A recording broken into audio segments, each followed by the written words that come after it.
Bienvenue à toutes et à tous aux entretiens Lire pour triompher qu'on vous propose à l'occasion du 27e Salon international du livre d'Alger et qui coïncide avec le 70e anniversaire du déclenchement de la guerre de révolution d'Alger du 1er novembre 1954. Donc cet événement met à l'honneur cet héritage historique. Aujourd'hui, nous avons le plaisir d'accueillir monsieur Nasser Zemmit. Bonjour. Bonjour. Bonjour et merci d'avoir accepté notre invitation. Vous êtes docteur en relations internationales et auteur. Tout à fait, tout à fait. Merci. Alors pour commencer, l'Algérie, horizon des événements, votre ouvrage, il met en lumière la complexité et la douleur de l'histoire coloniale. Qu'est-ce qui vous a poussé à revisiter cette période-là de l'histoire? Alors plusieurs éléments, mais certains plus particulièrement que d'autres. Le premier élément, c'était que j'avais envie de démontrer que l'Algérie, contrairement aux propos de certains, que l'Algérie existe bien. L'Algérie n'est pas une construction de la France. L'Algérie existe depuis l'an 202 et depuis l'ère du roi Massinissa. Donc dire que l'Algérie est une création de la France est une erreur historique. Donc j'avais envie de mettre ça en avant. D'autre part, j'avais également envie de décrire une partie de notre histoire, l'histoire algérienne, mais qui soit écrite avec un regard le plus large possible sur ces périodes, du début de l'Algérie à la période actuelle contemporaine. Donc c'était un peu l'idée de revisiter de la manière la plus large possible notre histoire et l'histoire algérienne. Donc pour vous, c'est un privilège ou un devoir d'écrire sur notre histoire? Et quel est le manuel, mode d'emploi pour écrire sur son histoire? Mais en fait, je dirais que c'est un peu des deux. C'est d'abord un devoir, mais c'est également un privilège. Mais un devoir parce que c'est aussi notre devoir de faire entendre notre histoire par notre voix. Et je pensais que c'était important qu'on puisse écrire notre histoire plutôt que d'autres puissent s'approprier notre histoire et puissent l'écrire à notre place. L'histoire, c'est un partage en fait. Chacun écrit son histoire et ensuite les versions se comparent. Mais chacun doit pouvoir écrire son histoire. C'était ça un peu l'idée. Très bien. Alors, quelle responsabilité les écrivains et les intellectuels comme vous portent dans la transmission de cette mémoire, Je pense qu'il est important que nous, écrivains, intellectuels, puissions être en quelque sorte des passeurs de relais. Nous ne sommes finalement que des passeurs de relais. Nous transmettons une information, une connaissance pour que d'autres puissent se l'approprier et le fait de se l'approprier puissent aussi la regarder avec leur prisme et leur regard à eux de génération en génération. Mais nous sommes fondamentalement des passeurs de relais. Très bien. Est-ce que vous trouvez que la génération actuelle qui sont assez conscients de l'histoire, qui s'intéressent?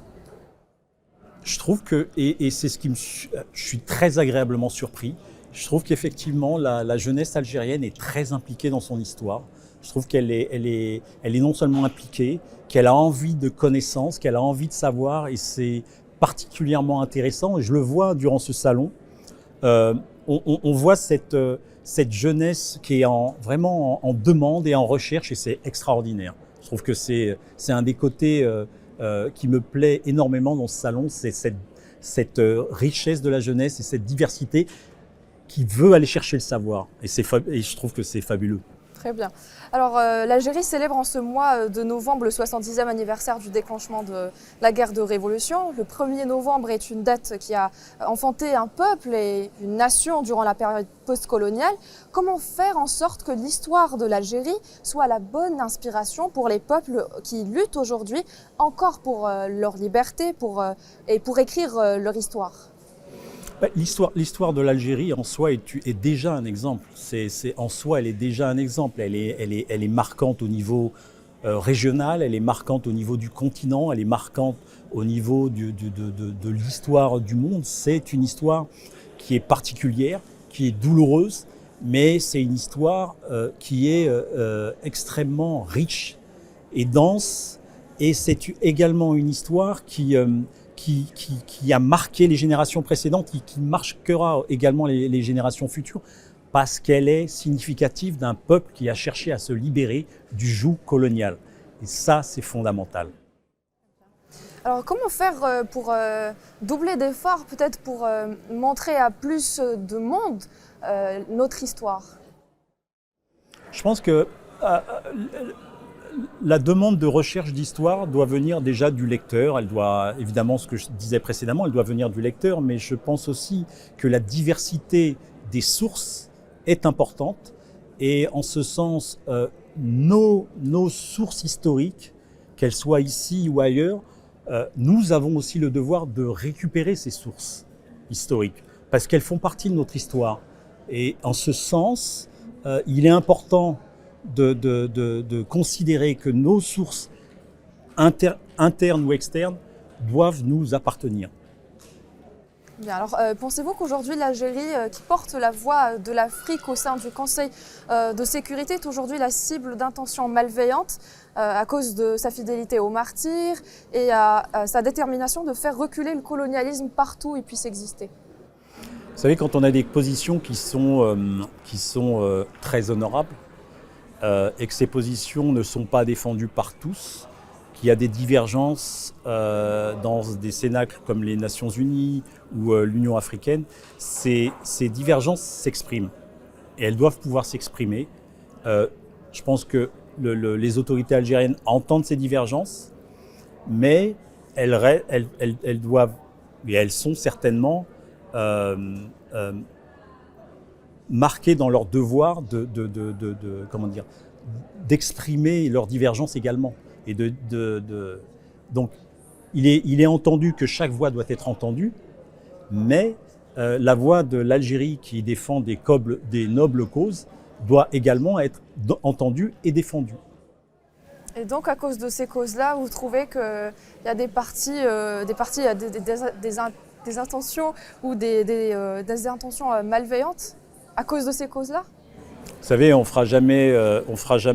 Il faut considérer en relations internationales qu'on n'a pas forcément des amis, on n'a pas des ennemis, on a des intérêts.